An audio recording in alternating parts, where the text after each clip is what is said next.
आपने देखा होगा कल बरेली के अंदर तो मौलाना भूल गया कि शासन किसका है। वो ये मानता था धमकी देंगे और हम जबरदस्ती जाम कर देंगे। हमने कहा जाम नहीं होगा, कर्फ्यू भी नहीं लगेगा, लेकिन कर्फ्यू का सबक तुम्हें ऐसा सिखा देंगे कि तुम्हारी आने वाली पीढ़ी दंगा करना भूल जाएगी। 17 के बाद हमने कर्फ्यू भी नहीं लगने दिया, लेकिन ऐसे बैरियर को चुन चुन करके वे जिस प्रकार की भाषा को समझते थे उस प्रकार की भाषा से उनको समझा करके उसको उसकी सजा दिलाने का काम भी किया है। अब उत्पातियों और उपद्रवियों को पता लगेगा कि 7 पीढ़ियां याद आएंगी उनको कि ये एक बिला लखनऊ के अंदर I love bulldozer I love ये लगना जी क्या तमाशा है। ये आप मिलकर के खेल क्यों खिलवाना चाह रहे हो? पहले भी कहा और अब फिर कह रहा हूँ, आई लव मोहम्मद। मोहम्मद मेरी जिंदगी का मकसद है। आई लव महादेव चल रहा है, दूसरी तरफ आई लव मोहम्मद चल रहा है और सबसे बड़ी कार्रवाई कल देखने को मिली। भैया कार्रवाई तो देखिए मुसलमान के ऊपर ये सरकार करती है। मुसलमान को टारगेट करने का काम ये हमेशा करती है। ये कोई मुझे इस बात को कहने में कोई ना झिझक है ना कोई शक। लव जो है वो एक प्यार का नाम है, इसे प्यार ही रहने दिया जाए, इसे अपराध ना माना जाए। कि ये पोस्टर जो बाजी है या पोस्टर से हम लोग अपनी मोहब्बत का इजहार कर रहे हैं, इसके बहुत से लोग फ़ायदा उठाने की कोशिश कर रहे हैं, राजनीतिक मुद्दा बनाने की कोशिश कर रहे हैं। देखिए मुझे नहीं समझ में आता कि नमाज मस्जिदें जो हैं नमाज के लिए हैं, जुमा की नमाज के बाद जो इस तरह से इकट्ठे होकर के कोई मुसलमान ऐसा नहीं है जिसके दिल के अंदर मोहम्मद की मोहब्बत ना हो।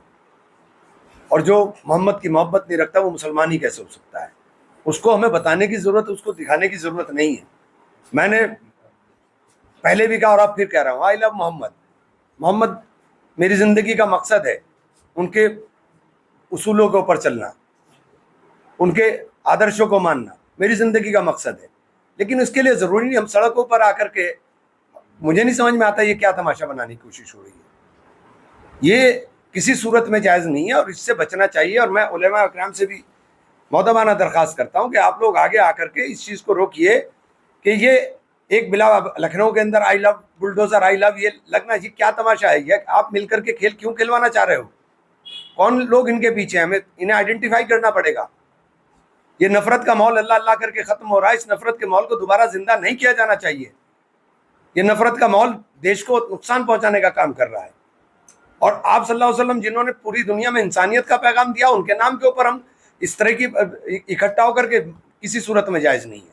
इसको बंद करना चाहिए, हर सूरत में बंद होना चाहिए। एक तरफ आई लव महादेव चल रहा है, दूसरी तरफ आई लव मोहम्मद चल रहा है और सबसे बड़ी कार्रवाई कल देखने को मिली। भैया कार्रवाई तो देखिए मुसलमान के ऊपर ये सरकार करती है। मुसलमान को टारगेट करने का काम ये हमेशा करते हैं। ये कोई मुझे इस बात को कहने में कोई ना झिझक है ना कोई शर्म है। लेकिन हमें इस बात को समझना चाहिए कि हम उन चीज़ों से परहेज करें जिन चीज़ों से नफरतें पैदा होती हों। हालांकि आप सल्लल्लाहु अलैहि वसल्लम ने तो इंसानियत का पैगाम दिया। उनकी जीवनी को अगर पढ़ोगे तो तब पता चलेगा ना कि आप सल्लल्लाहु अलैहि वसल्लम क्या थे। उन्होंने तो इंसानियत का पैगाम दिया, दुनिया के अंदर इंसानियत को जिंदा करने का काम किया। मुख्यमंत्री योगी आदित्यनाथ ने कहा कि उपद्रवियों के खिलाफ निर्णायक कार्रवाई हो और उपद्रवी चिन्हित किए जाते हैं धर्म के और जाति के आधार पर। अगर उपद्रवियों के खिलाफ कार्रवाई करनी है तो मेरठ के अंदर कल क्या हुआ, क्यों नहीं कार्रवाई करी आपने? आपने तो पुलिस वालों से ही माफी मंगवानी शुरू करा दी। उपद्रवी तो उपद्रवी है ना। आप उपद्रवी को जाति और धर्म के आधार पर चिन्हित करते हो, दिक्कत ये है।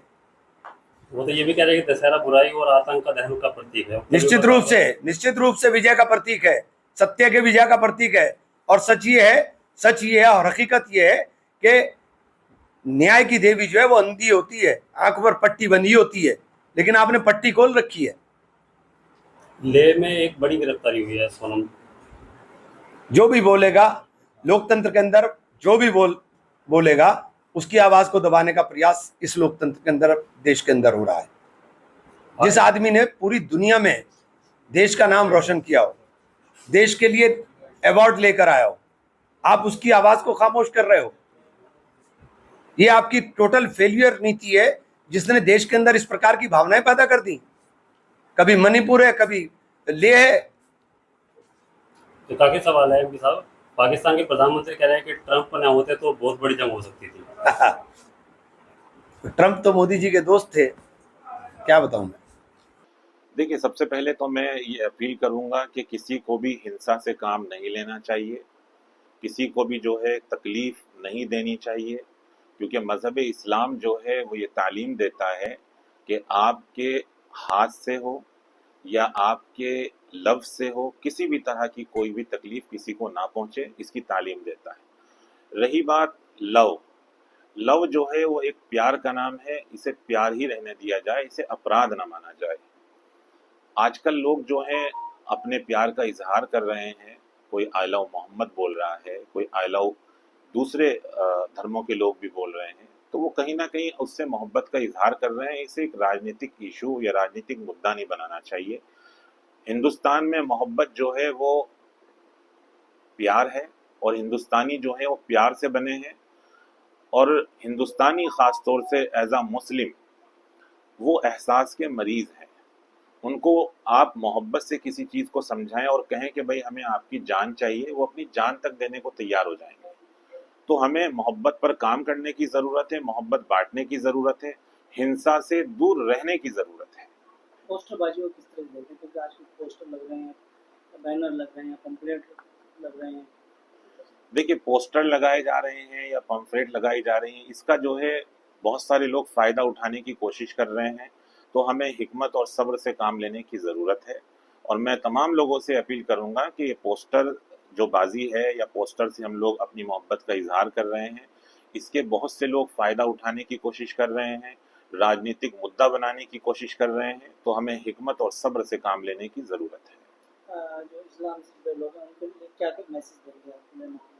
देखिए, मैं एक धर्म गुरु होने के नाते तमाम अपने समुदाय के लोगों से और ख़ास तौर से तमाम हिंदुस्तानियों को ये अपील करूंगा कि हम लोग हिंदुस्तानी मुसलमान ख़ास तौर से और तमाम हिंदुस्तानी मोहब्बत के प्यासे हैं। मोहब्बत बांटिए, लव पर काम कीजिए, मगर इस लव को जो है अपराध या सियासत का मुद्दा ना बना दी जाए। तो इससे बचने की कोशिश करें और मोहब्बत पर काम करें, एकता पर काम करें और भाईचारे को कायम रखें, जिससे कि हम लोग जो हिंदुस्तानी थे वो हमेशा मजबूत रहें, क्योंकि हिंदुस्तान मोहब्बत का प्यासा था, है और रहेगा। कल की घटना के बाद मुख्यमंत्री योगी आदित्यनाथ ने बताया कि जो उपद्रवी हैं उनके ऊपर सख्त कार्रवाई करनी चाहिए। देखिए, जो भी घटना हुई है और जहां दंगा हुआ है, तो मुख्यमंत्री की एक जिम्मेदारी होती है। उन्होंने जो बयान दिया वो अपनी जिम्मेदारी को समझ के दिया होगा। फिर भी मैं यही कहता हूं कि हम लोग ख़ास तौर से हिंदुस्तानी मोहब्बत के बने हैं। मोहब्बत से समझाइए, मोहब्बत से बांटिए और मोहब्बत पर काम कीजिए। ये मुल्क खुशहाल हमेशा था और रहेगा। फेसबुक पर देख रहे हैं तो वीडियो को लाइक करके पेज को फॉलो करें। इसके अलावा अगर आप इस खबर से यूट्यूब के जरिए जुड़े हैं तो चैनल को सब्सक्राइब करके बेल आइकन दबाना बिल्कुल ना भूलें। नमस्कार।